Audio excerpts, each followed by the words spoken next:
It is Summerween, and I have a stack of books to read, and why not take you guys with me, because that sounds fun. So first up, we have Mapping the Interior by Stephen Graham Jones. This is a little novella. I believe I chose this one for the sky on the cover, because it does have a sky on the cover.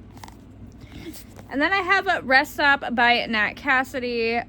Or did I do this one for the novella? I don't remember. I will tell you guys what I'm using these, what prompts I'm using for these when we get to them. But I also have Rest Stop by Nat Cassidy. And then I have Clown in the Cornfield by Adam Cesar. This one is, I think I did it for the horror. I'm actually really excited. This one also has Sky. So I do have the audiobook for this, but I'm going to try to physically read it. We'll see. And then I also have The Family Remains by Lisa Jewell. This is the sequel to, what was it, The Family Upstairs? Yes, The Family Upstairs. I loved The Family Upstairs, so I'm actually really excited to get to this one. Don't ask me why I haven't yet, because I read The Family Upstairs last year. But it's okay, because we're reading it now. So, but yes, I'm excited. I think I'm going to start with this one, just to get it out of the way, because it is my biggest and my most anticipated. I'll see you guys in a bit.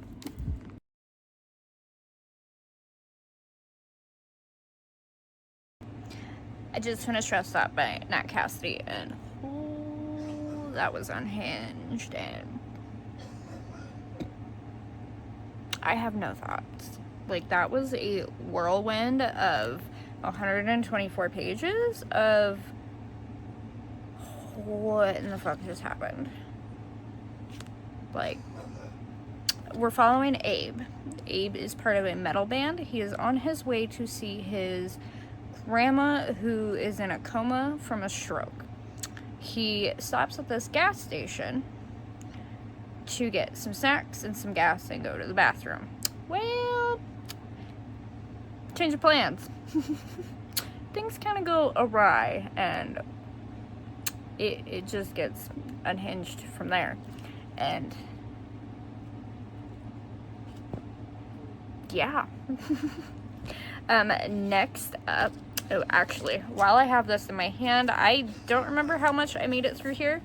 I believe I'm on 9 or 11.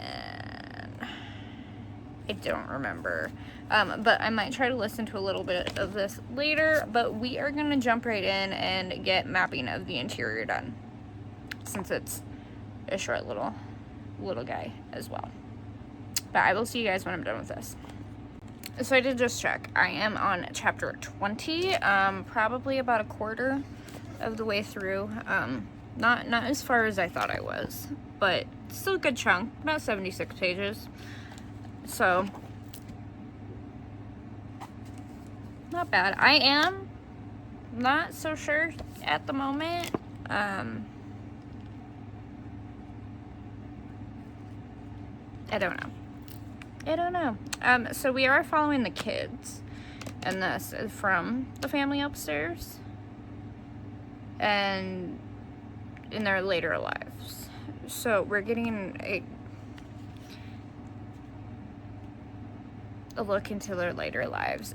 Right now we are Finn, one of the kids from one of the other families. They had found him, and I can't really say much because it gives away a lot of what happened in The Family Upstairs, and it's a lot of what happens in this is impacted of what had happened in The Family Upstairs. So I don't want to talk too much about it if you haven't read it, because it gives away some of what happened and the craziness that had happened in the first book. But I will see you guys when I read a little bit more of this. So I finished Mapping the Interior by Stephen Graham Jones, and this is very short. It's like 90 something pages, 96 pages, and that was, I don't know how to explain it. Like, it's so we're following Junior. He's 12. And he's 12. And in this, he just seems like mentally he's more like a 9-year-old. He doesn't act like a 12-year-old. He acts more like a younger kid. And he's got this younger brother who's 3rd grade. I don't think we ever got his age. He's just 3rd grade, and he's not mentally there. He's having some seizure issues, and that was hard to say. And some weird things happen, and he thinks he sees his dad in the very first, and we just kind of like go through these events of like his dad helps him, and then other things happen, and then like the ending, those last 3 pages got very, very, very dark, and I'm just like, what are you doing? Why? What? Okay. No.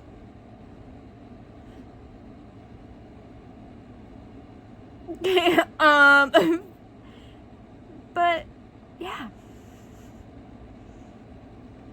That's all I got. I think I'm giving this one a 3. I liked it, but it felt kind of drawn on, even in those 90 pages. It just felt kind of like, what is going on? Like, whoa, what is going on? So, but book 2 for Summerween is finished. Alright, so read a book in the dark or at night. I can literally choose any of these because I've done them. Read a horror or thriller. Read a book with a sky on the cover, a book you've owned for more than a year, and read a novella, manga, or listen to a spooky booth. So this one is the novella. This one is my horror or thriller, and then I believe we did Clown on a Cornfield for the sky. And then the book I've owned for more than a year, you guys are slipping and sliding on, is The Family Remains. So, there's that. But 2 books down, 2 books to go, and honestly, Breast Stop's my favorite so far. I'm going to go ahead and I'm going to start Clown on a Cornfield, and I will see you guys when I'm maybe halfway, or when I'm done. I don't know. I will see you guys soon.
Hi friends, I have made it to chapter 31.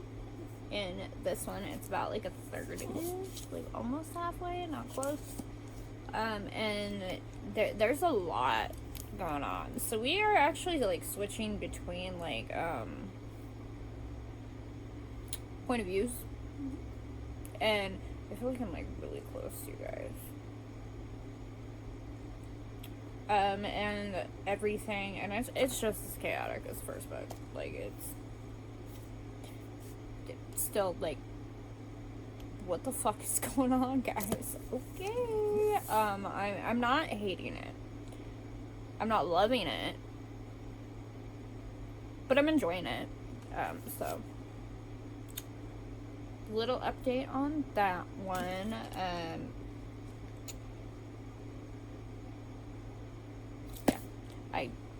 We're following like 4 different people. So we still have like the original kids from the first book. Henry is obviously on a mission. Lucy is trying to figure out what the hell Henry's doing. Lucy has all of her children, and then we have a detective who has found a body, and shit is happening. They do reference the first book into this a lot, so you do need to know like the events of what happened in the first book to understand some of those moments, because some of it's kind of like very vague. What happened in the house? What happened in the house? Like, it's but you need to know what happened in the house. So read the first book, The Family Upstairs. But I'm still enjoying it. We'll see where I land when we end. So I will check back in with you guys when I'm either closer to being done or am done. So I'll be back. I know I didn't tell you guys that I started this, but I did. Don't be mad. Or do. I didn't even finish my chapter last night. I am currently on chapter 4. And I don't know. So we start out as, like, it kind of feels like a walk to remember. Like, we're starting out in that, the reservoir scene of the walk to remember is how it's playing out. They, like, it feels like 90s, type. And the prologue is these teenagers, they're literally live on YouTube, and they're filming, and then something happens, if you know what I mean, and then we move on to chapter 1, where it's a year later of the incident that happens in the first chapter, or in the prologue. And Quinn, Maybrook, and her dad move into this house in Kettle Springs. And it's like the start of any, like, late 90s, early 2000s thriller. Like, it kind of starts out, so the beginning is like a walk to remember. Like, the beginning of a walk to remember. And then we're going into, what's the one with Kristen Stewart? I can't remember what that one is. But, like, any of those early 2000s thriller movie, like, horror thriller movies where the teenager is a new person in the town, and it's always a small town where something creepy has happened, but nobody knows what yet, and the new people that moved in are very, very clueless about everything, and yeah, that's what I'm getting. I'm enjoying it. It's kind of cringy, but I'm enjoying it. But I'll see you guys back when I read a little bit more. I have finished The Family Remains, and I don't know if I really have, like, a lot of words for you for this. I like the first one a lot more. Like, it was more, weird. And just, like, what's going on? This one, we're following like 4 different people. So we're following the kids, obviously. So like original story, the family upstairs, we're following Henry and Lucy. Their names are different.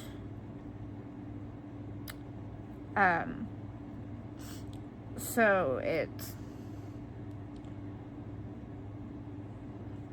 it's kind of like you don't know who you're actually like talking to or talking about, I guess, in some spots. Like so Henry has changed his name to Phineas Thompson, which is the guy who was in the original house. And it's just like, Henry, stop being obsessed, dude. Like, leave it be. I don't think Lucy changed her name. And then you have Libby, who is the baby in the house. Her name was Serenity, like in the original story. And it's just kind of like, what the hell is going on? And then we have like other people. So we have the detective, Samuel, who's trying to figure out who in the hell killed Birdie. And I'm like, I forgot that she even died. Like, and then we have this new chick, Rachel, who ends up kind of being tied to the family as well. Like, these guys are. And then Justin, Birdie's boyfriend from the original story, we get ties into him too. And it's just like, and this one just felt, it wasn't as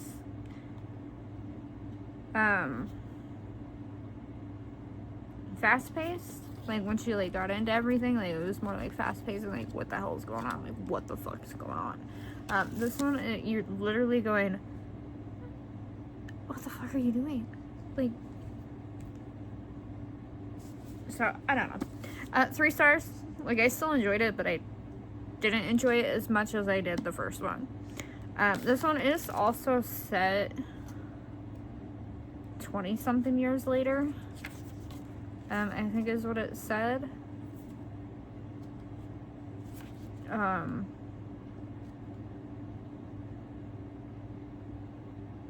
I think in here somewhere it said it was like 26 years later. So they're grown-ups. But we're gonna move on, and we're gonna go finish Clown on Cornfield, and I will be back with updates on that. So I finished Clown in the Cornfield, and I was not expecting that. So we are following, I think I can kind of give you guys a little bit of a what's going on, but like it starts out as, and I've already guys told you, like it starts out like with the beginning of Walk to Remember, and then we're just in like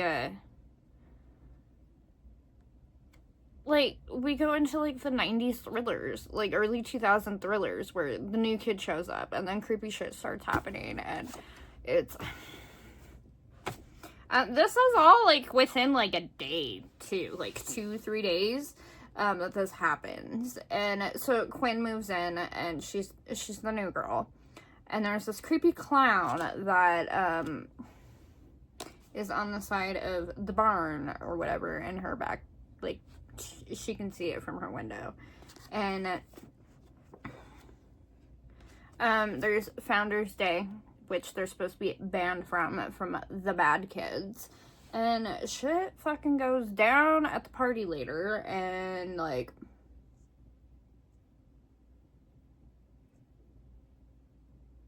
I don't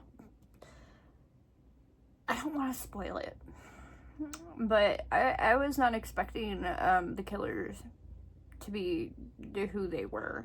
That was okay. That's this was a 4-star. I did enjoy this one. I believe I did this one for the sky. Mapping of the interior we did for Novella. I've read all of these in the dark, so I've read all of them at night, pretty much. So, The Family Remains, I did for book that's been on my shelf for whatever long, and then Rest Stop for thriller, horror, whatever it was. And I actually had a great time with all of these. The Family Remains wasn't as great as the first one, but I still enjoyed it. The Rest Stop was creepy and weird. Clinging in the Cornfield was kind of a throwback to those classics that we grew up with. And Mapping of the Interior was weird as shit. So, overall, Summerween was a great success for me. And I'm actually happy to get 4 books that I owned off my shelves with this. And yeah, that is the conclusion of Summerween. And I hope you guys enjoy this. And I will see you next time. Bye, guys.